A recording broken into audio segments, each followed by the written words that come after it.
Selamat siang, perkenalkan nama saya Nunci Irawa. Di sini saya akan menjelaskan topik-topik yang berkaitan dengan filsafat tanda. Ada 3 tokoh utama yang saya jelaskan pada siang ini. Tokoh Ferdinand de Saussure. Penjelasan singkat tentang topiknya. Tokoh ini berbicara tentang penanda dan juga petanda. Petanda dan penanda dalam bahasa Prancisnya yaitu signifier et signifiant adalah konsep ilmu semiotika yang merupakan ilmu yang mempelajari tanda dan simbol dan juga penggunaannya atau penafsirannya.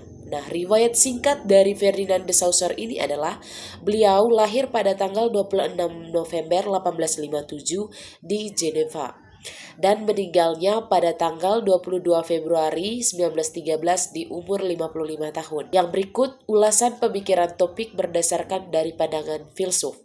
Nah, penanda atau signifier didefinisikan sebagai bentuk fisik dari suatu tanda. Penanda juga bisa berupa bunyi, tulisan, gambar, atau elemen visual lainnya yang dapat ditangkap oleh indera kita. Petanda atau signifiant adalah konsep mental atau makna yang dirujuk oleh suatu tanda. Nah, petanda ini adalah elemen abstrak dalam sistem tanda yang memiliki bentuk fisik tetapi hadir sebagai gagasan atau ide yang muncul di benak kita ketika kita berinteraksi dengan penanda atau signifier. Dengan kata lain, petanda ini adalah isi atau makna dari sebuah tanda yang memberikan makna yang bentuk fisiknya. Yang ketiga itu adalah relevansi topik dalam konteks kehidupan sosial, budaya, politik, dan ekonomi, khususnya itu di Manggarai. Nah, yang pertama itu konsep penanda dan petanda dari Saussure ini membantu menjelaskan bagaimana masyarakat Manggarai memberikan makna pada simbol, tradisi, dan tanda dalam kehidupan sehari-hari mereka. Nah, dalam bidang sosialnya, tanda ini digunakan untuk menunjukkan kebersamaan dan juga identitas. Dalam budaya, artefak dan ritual adat memiliki makna yang mendalam tentang nilai, sejarah. Dalam politiknya, simbol dan bahasa lokal dipakai untuk membangun kedekatan antar masyarakat, sementara dalam ekonominya, tanda budaya dimanfaatkan untuk memperkuat pariwisata dan nilai jual produk lokal khususnya di Manggarai.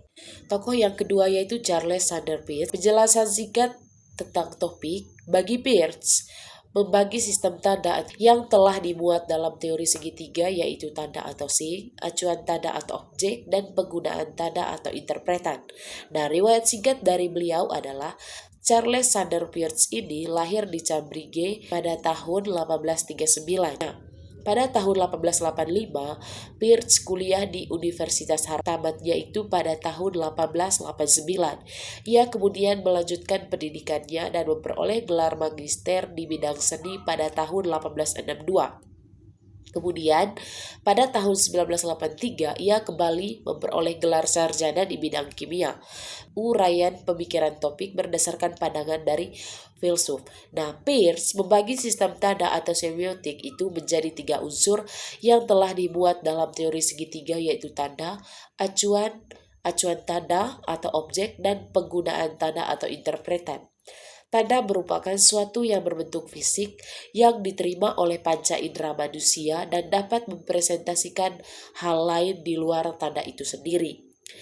Tanda menurut Peirce terdiri dari simbol, ikon, dan juga indeks. Acuan dari tanda disebut objek. Nah, objek ialah sesuatu yang menjadi referensi dari tanda atau sesuatu yang dirujuk dari tanda tersebut. Sementara itu, interpretan merupakan konsep pemikiran dari orang yang menggunakan tanda dan memberikan makna terhadap objek yang dirujuk dari sebuah tanda tersebut. Nah, relevansi topik tersebut dalam konteks kehidupan sosial, budaya, politik, dan ekonomi khususnya di Manggarai, yaitu teori triadik ini adalah teori dari Peirce yang sangat relevan dalam membaca dinamika kehidupan Manggarai. Alasannya yaitu karena dalam bidang sosial itu memahami norma, gestur, dan struktur sosial sebagai tanda yang bermakna. Terus yang kedua itu adalah budaya. Nah, dalam budaya ini menafsirkan ritual rumah adat, tarian sebagai sistem tanda yang hidup. Dalam bidang politiknya, menganalisis strategi komunikasi politik melalui simbol dan representasi budaya. Nah, pada ekonominya, melihat bagaimana tanda membentuk nilai pasar dan identitas produk lokal. Nah, dengan demikian, teori Peirce ini memberikan kerangka untuk memahami bahwa seluruh aspek kehidupan di Manggarai ditopang oleh proses produksi, penggunaan, dan juga penafsiran tanda. Tokoh yang ketiga yaitu Umberto Eco. Nah, penjelasan singkat tentang topiknya, teori kode adalah hal konsep utama yang berkaitan dengan semiotika signifikansi, sedangkan teori produksi tanda adalah konsep utama yang berkaitan dengan semiotika komunikasi. Namun, hal tersebut tidak berarti bahwa kedua hal ini diperlakukan sebagai dua entitas yang terpisah. Namun, keduanya ini adalah saling terikat. Nah, riwayat singkat dari Umberto Eco itu adalah Umberto Eco lahir pada tanggal 5 Januari 1932 di Alessandria, Italia pada tanggal 19 Februari 2016. Beliau meninggal di Milan, Italia. Nah, beliau berprofesi sebagai semiotikawan, filsuf, novelis, kritikus budaya, dan profesor. Uraian pemikiran berdasarkan pandangan dari si filsuf, yaitu kode adalah sistem aturan konvensi atau kesepakatan budaya yang membuat kita itu dapat memahami tanda. Nah, tanda hanya bermakna karena ada kode yang mengaturnya. Artinya apa? Makna tidak berasal dari tanda itu sendiri, tetapi dari kesepakatan sosial. Eko juga menjelaskan bahwa tanda tidak hanya ditafsirkan, tetapi juga diproduksi. Nah, produksi tanda adalah proses bagaimana tanda diciptakan untuk menyampaikan makna dan konteks tertentu.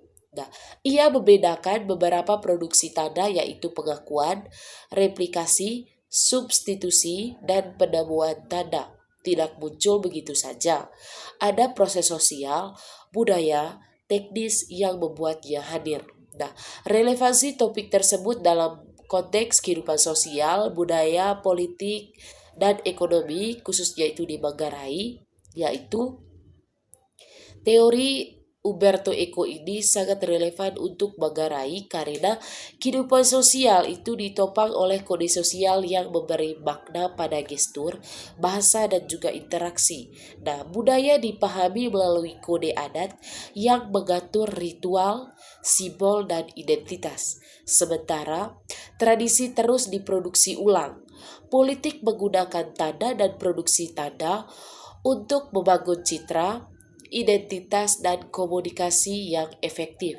Nah, ekonominya itu di bagian pariwisata, produk lokal mengandalkan produksi tanda untuk memperkuat nilai jual, makna budaya, dan identitas daerah. Dengan demikian, teori Eko ini membantu menjelaskan bahwa seluruh aspek kehidupan di Manggarai adalah jaringan makna yang dibentuk oleh kode budaya dan diproduksi terus-menerus oleh masyarakat Manggarai.